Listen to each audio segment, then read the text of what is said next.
We started our journey building our organization thinking that we existed to build technology. I think my responsibility these days as leader in our organization is I actually build teams. And so at the end of the day, the success that we're able to have with our clients is really because we're able to build really incredible teams. And the fundamental truth is that digital transformation fails without an aligned team. The organizations that I see being successful in the time right now are the ones who are starting with small experiments along the way, embodying that culture of innovation, Yes. of learning, of iteration, and taking the collected learning along the way to be able to create massive change over the long term.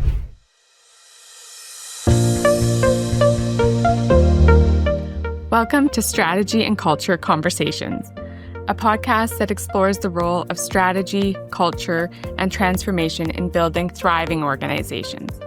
I'm your host, Trina McCarroll, and I'm glad that you've joined us today as part of our communities of courageous leaders from across Alberta. In each show, we'll share our success stories and lessons learned as we create thriving, high-performing organizations and shape the future of work in our province. Let's dig in. Welcome, everyone, to Strategy and Culture Conversations. We're really glad that you're here and you're joining us. And I'm excited to welcome Sam Jenkins with Punchcard, and looking forward to having a really good discussion about strategy, culture, transformation, and the role that technology and innovation plays in all that. So thanks so much for joining us, Sam. Oh, it's my pleasure. Looking forward to the conversation as well. Sounds good. Okay, well, why don't you kick us off by introducing yourself and a little bit more about Punchcard? Sure. So my name is Sam Jenkins. I'm the managing partner here at Punchcard Systems. We're a digital transformation studio. We're Canadian-based, but we have staff across Canada, and we work with organizations both here in Canada and the US. And from a mantra perspective, we really have a responsibility around helping organizations build what's next. And so we do that through three core areas of practice. One, we do quite a bit of work around digital strategy and consulting around transformation. So this is around aligning leadership and teams around transformation and technology goals. The more traditional part of our practice is around software development.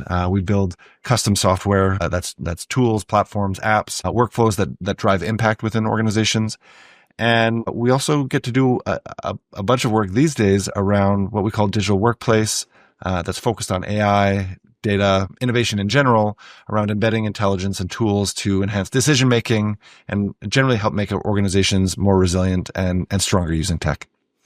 We're not really a traditional consulting company, although we deliver professional service. Our deliverables are typically code and platform and product, not just decks and reports. So our customers hire us to get things done in their organization to help move the needle a little bit.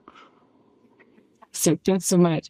So glad that we got to meet a couple years ago and learn more about digital transformation. And I work a lot on the people side of change and how teams can thrive better. And I've really enjoyed following along with your work and some of our conversations around thriving teams and how we can build those intentionally. And then technology is one tool that you use in building those thriving teams. So I'd love for you to touch more about some of your thoughts on building thriving teams and how Punchcard plays into that, both from two perspectives. One, from your own team and how you've built your team internally across Canada with thriving teams and technology, but then also how you help your clients do that as well. Yeah, I think it's a wonderful question. I think we started our journey building our organization thinking that we existed to build technology. I think my responsibility these days as leader in our organization is I actually build teams. And so, at the end of the day, the success that we're able to have with our clients is really because we're able to build really incredible teams. And the fundamental truth is that digital transformation fails without an aligned team. I often pull upon Patrick Lencioni and his work in The Advantage. At the end of the day, organizational alignment is it's kind of a free tool when it comes to making sure that we can be successful in terms of change, technology, and transformation. And we do a number of different things within our team to make that possible, in terms of how we structure our teams, how we drive our alignment through things like culture, through our vision, our values, our purpose. And then I think most importantly, that becomes infectious with the organizations that we get to serve. At the end of the day, service delivery is so important for us as an organization because our consulting engagements, they often begin with strategy, but they evolve into implementation. And so the teams that we bring to the table with our customers, they help shape the plan, but they also help build the solution. And that's all based on the competency, capability, and strength of the people at the table. Yeah, exactly. And that's exactly like you just said, where you start with the strategy and determining where you want to go and where the client wants to go and what logic makes sense and what choices make sense to get there. But then to implement it becomes part of culture. At the end of the day, I mean, successful implementation is never really just about tools. And certainly successful transformation isn't whether or not we've implemented an intranet or a dashboard or a piece of software. It's really asking, how are these tools going to affect the things that people need to do in the organization? Yeah. I've been thinking a lot lately in terms of we'll call it motion or an approach that I call metric that matters. I mean, really, we're trying to focus our transformation efforts around measurable organizational outcomes rather than simply building outputs.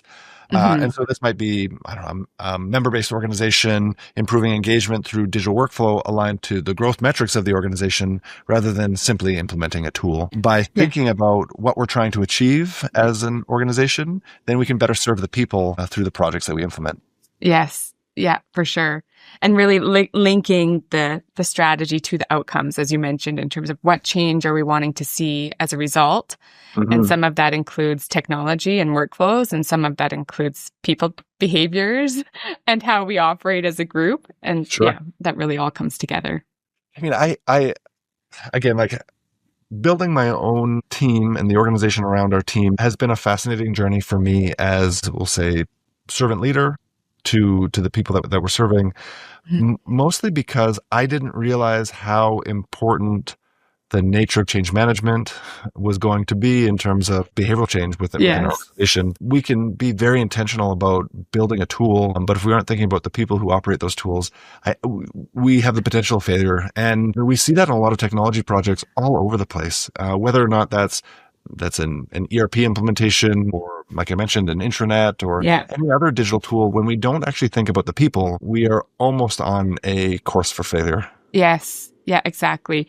And really taking kind of that stepwise approach of helping them through the journey and also designing the systems to make use of ways that they already work. And so that's what I've been really fascinated with about your work and your team's work about is that human-centered design and really taking a look at what outcomes they need to achieve, but also how to fit the technology into the group and into the systems that are already in place. So where do you need to change the system, the technology system, and where can you adapt it to meet the people where they're at? I'm so fascinated by that intersection, right? Of systems, of people, of culture, and organizational need. A lot of this has to do with the fact that early on in our organizational development, we started talking and thinking about this contrast between an outcome and an output. Now, an output is what we build. And at Punchcard, we build a lot of things. As I mentioned, we build custom software. We integrate software tools with other platforms. We build apps. We build digital forms. I mean, the outputs that we build are actually quite varied. And they span lots of different types of technology. But the outcome is the thing that matters. Right? We build an output to be able to achieve an outcome. And too often technology projects, they ignore the nature of outcome to simply build something, right? We're trying to cross an item off on a list when actually the outcome is the thing that is really about supporting people, right? Like AI, and we're, big buzzword right now, of course. AI, automation, digital platform.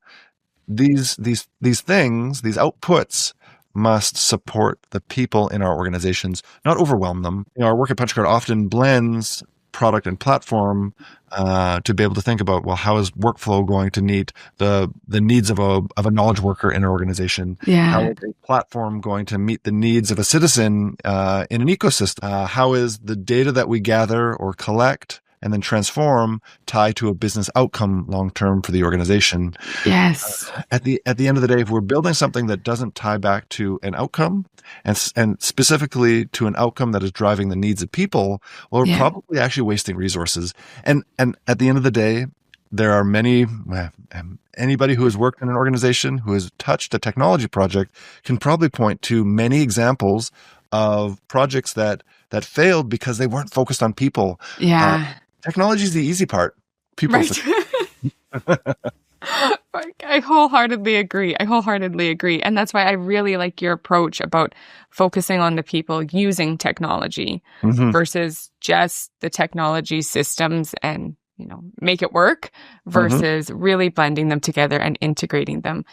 And I've seen a few technology projects either really fail or really painful. But I love the phrase that you have. I think it's radical experimentation. Yeah, so small experiments with radical intent. Yes. I wish that was my unique thought, but I own that almost every single day here at Punchcard. It was actually an innovation consultant. Her name's Melissa Dribble. She has an organization called EMC Arts, and she works with arts and cultural organizations helping support innovation thinking. And so in my role, I've had the good fortune of getting to serve many different types of organizations in my volunteer career, and I've been serving the Winspear Center and the Edmonton Symphony Orchestra here in Edmonton for a number of years. And through that work, we got to work with Melissa. And she embodied this phrase of experimentation around small experiments with radical intent. Yes. What are the small steps that we can take to be able to create massive change in our organizations? And that's the thing with technology, is that we often approach technology projects as a large, monolithic, earth-moving initiative. Yeah. And in organizations that have legacy, that have responsibility around our citizens, around responsibility to our employees, change can't necessarily be massive and happen all at once. But if we do small experiments to be able to understand how change can happen, how technology can adapt our organization, we can start to move the needle pretty significantly. And those small experiments, they begin to have massive impact on the organization around us. Yes. And you can loop in that technology and that people integration in iterations then. And so I've really enjoyed learning that from you about trying how this, say a small dashboard. And so you don't do 100 KPIs before if you've never tracked them before in some sort of dashboard, but start with 5 and see how but design it with the end user in mind, whether it's a municipal council or a post-secondary board that wants to see some metrics that are being reported on, and think about the end user. But also think about the middle manager that's going to have to be putting that data in, and then where does that data come from? And so I've seen some really great success over the last few years of using that iteration approach and building upon, get a small sample working well, get some feedback on it, and then build it out from there using that human-centered design components. I think what's really fascinating about that approach, and you used the word iteration there, which I absolutely adore. You and I have talked about parenting and about not knowing all the answers, right? I mean, I think this is a journey that we take on not only as parents, but as organizational builders, as community builders, as managers, as leaders, all these roles that we take on. One thing that is very, very, very, very to the nth degree true is that we don't know what we don't know. Right. And the responsibility that we have is to try to learn as much as we can on this journey that we're on. Yeah. If we take the journey from point A to point B and we take a long time to be able to get to that point, well, there's a lot of wasted energy that happens along the way. But if we use the power of iteration, small loops of building, of testing, of learning, over time, we can create a huge amount of value and we can travel a lot of ground. Yes. And so the organizations that I see being successful in the time right now are the ones who are starting with small experiments along the way, embodying that culture of innovation, of learning, of iteration, and taking the collected learning along the way to be able to create massive change over the long term. But it's that small experiment along the way that teaches us a little bit of knowledge, and that knowledge becomes valuable for the next experiment, and so on and so forth. Yes. I'm I'm so grateful for that learning. And I mean, I think even as a practitioner as a technology practitioner, as an innovation practitioner, as a transformation practitioner, Yeah. I can always be improving my skill set around iteration and, thinking tighter and smaller in terms of what I'm learning today and how I can apply that tomorrow. Yes. Oh, I have so many follow-up questions. I'm going to see if I can prioritize them. I think in previous eras of workplace leadership, change management was we're going from point A and point B, and you can clearly see the path between them. And I think that time is passing us by. That's no longer the case. The world's too complex, changing too fast. We're all having to adapt quicker, and there's no clear line of sight, whether it's parenting or whether it's leadership or whether it's building our communities and our education, like all of these systems, there's no clear A to B anymore. Mm-hmm. And so I am finding that in my work and in the work that you do as well, I'm able to say, let's do these iterative changes and learn each time we go and improve. And a lot of that does rely on innovation and technology, and it equally relies on leadership and culture within the organization. Because if you're used to being told, here's A and here's B, and here's the steps that we're getting to go there, it's a big leap, a big behavior change for the organization to go, we don't 100% know how we're going to get from A to B, or really even what B looks like, but we do have a vision for the future. So any thoughts about kind of that change management and that people leadership side and the culture side of the iteration? Any thoughts?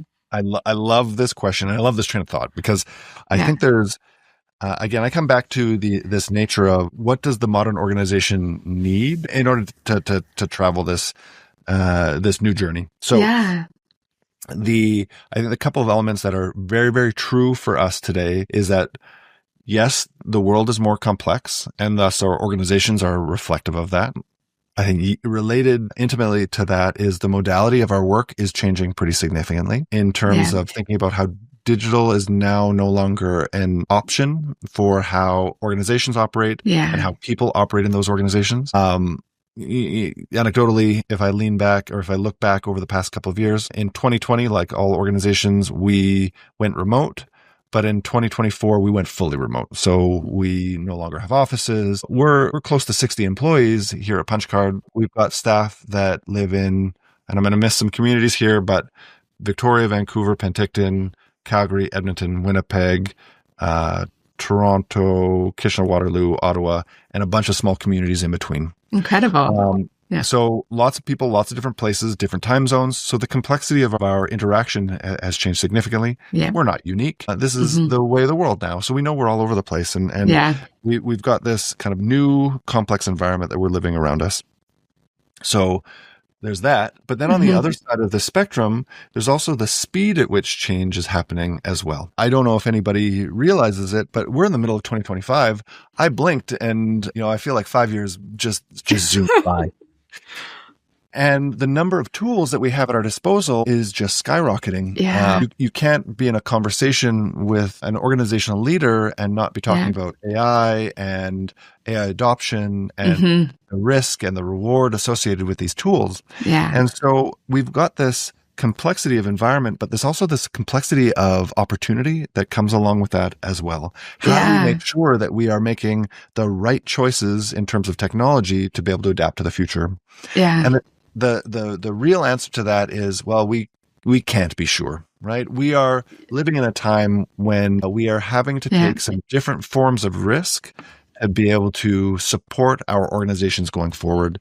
And so I think a lot about what are these modern skills that we have to be thinking about in our teams to be able to be, I'll say like innovation ready, because innovation isn't the skill. I think innovation might be the outcome, but the skill might be the ability to be able to adapt or work autonomously. The skill might be being able to work with ingenuity or curiosity or to be able to experiment rapidly, which means for sure we need a lifelong learning skill set embodied within our teams as well. More so than ever before. We have to be so curious to be able to be ready for this opportunity to change.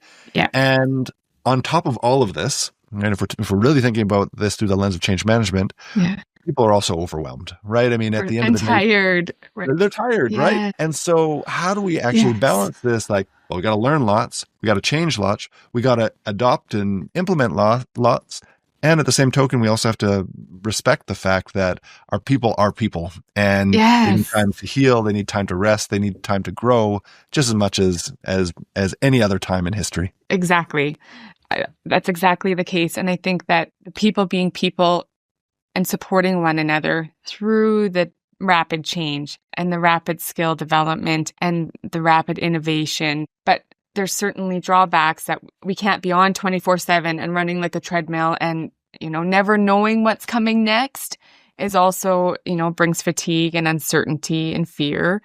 And so there is a little bit of a balance to strike there in terms of, we can't just say it's all chaos and we'll take it as it comes, because, that's abdicating leadership and providing any sort of, direction. So I think it is a balance of looking at that vision for the future, the adoption of change, maximizing the opportunities. I'm glad you brought up, it's not just like reactive needing to catch up, but it's also proactive opportunities to capture and to make work better for people, and balance that with, we're still humans and we need relationships and time together and creativity. Yeah. Oh, 100%. I mean, and I think there's a mantra there that maybe we all need to adopt a little bit more. To borrow your words there, like, well, we're all still humans, right? I mean, at the end of the day, human systems are messy. That is the value of a human system, is that we are adaptive and we can be iterative in that way.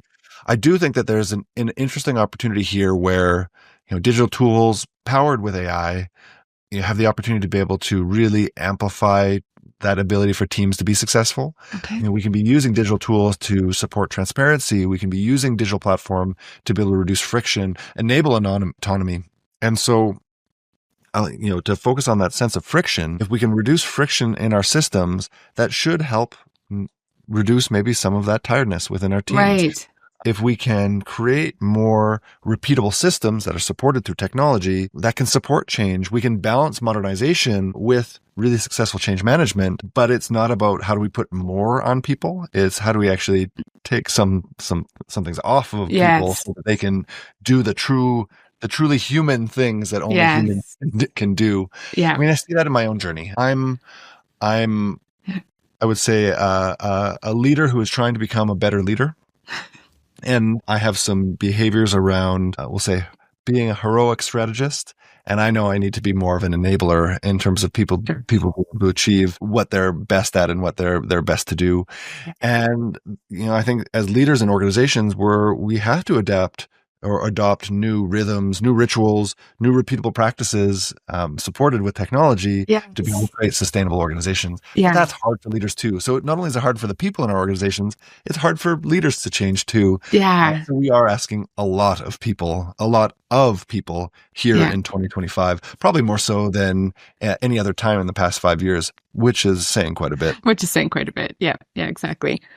As we start to wrap up our conversation, I wonder if you could give some advice to, say, a medium-sized organization in the public sector. The leaders know that they want to adopt more digital tools, more technology, maybe even AI. What advice would you say as they're just getting this journey started, and keeping that lens of thriving teams? It's not just technology for the sake of technology, but what advice would you give a leader kind of contemplating getting started? Well, the lens at which I'll give my little bit of advice here, whether or not it's valuable for folks, I mean, we'll see. But I think the lens that I'm looking at here would be that culture isn't a byproduct of this. Culture is the blueprint for how transformation and technology becomes really, really effective in the organization, in any organization. And that's true in terms of the culture that we have inside the organization, but certainly the culture that we have without it as well, with our partners, with our citizen, with our vendors, all the people that make up that ecosystem. But I would say the best advice kind of stems back to what we were talking about earlier in terms of small experiments. Start small. It does not have to be overwhelming. It doesn't have to be a 2-year AI planning engagement where we talk about rewiring the entire organization. We can start with small experiments, and those small projects, those small opportunities, they can stack and create a lot of value over the long term. Yeah. It also has the added benefit of building a muscle in our organization that has a greater chance of being resilient. Yes. Now, I also think that we have to be thinking about digital just as a medium of meeting citizen, member, customer, client needs. At the end of the day, it comes back to how are we thinking about what people need out of our organizations and how can we shape outcomes related to those people? Yeah. So, it's not about implementing technology for technology's sake or to cross something off a list. It's about making sure that we tie everything that we're investing in into the value of people. And if we can't tie it there, I think we should be very, very conscious about making the right decision or making the decision to say no within our organizations to those initiatives. Yeah. I mean, I'm a firm believer, and it's something we talk about a lot because of the work we do in software development. We have to be making conscious choices along the way. Scope will expand to fit it'll fit the volume of what we're working. And so we want to make sure that we are saying no to the right things along the way so that we can say yes to the most important things as well. My business partner, he'll often say, by saying yes to this piece of work, this scope, to this feature, to this initiative, that means we have to say no to something else. There is only a finite amount of resource that we have to deploy, time being arguably the most valuable one. Yeah, exactly. I'm so glad to end there because that's basically my mantra around strategic planning is you have to say no as much or more than you say yes, because you want to really be all in on, say, those few outcomes that you really want to achieve for your citizens, for your customers, for your students, whoever you're serving. You want to serve them wholeheartedly and serve them well, but you can't do everything all at once. And so really being focused about how you make those intentional choices. And then digital components are one of those avenues that you can choose how to serve your citizens and your students and your customers. Yeah. Well, thank you so much. Thank you for the conversation. We could go on and on. I think we'll close it there. And I really appreciate all of the discussion around strategy, culture, transformation, and technology and innovation that they come together. Where can people find out more about you and more about Punchcard? Probably the best place to start. I publish quite a bit on LinkedIn. So I'm Sam Jenkins on LinkedIn. We also publish our blog at punchcard.io and share a lot of resources around things like digital workplace, AI, automation, and digital transformation. That's fantastic. Thank you. I've been taking advantage of a lot of those resources and really excited to keep learning from you and learning alongside your Punchcard team and really helping how innovation and technology can help us have really thriving teams. So thanks so much for your time today, Sam. We'll chat again soon. Take care. Yeah, you bet. Thanks so much for joining us for today's episode of Strategy and Culture Conversations. If you found our discussion valuable, be sure to leave a review to grow our community and sign up for our newsletter at strategyandculture.ca to stay in the loop. Cheers to courageous leadership. I'll see you next time.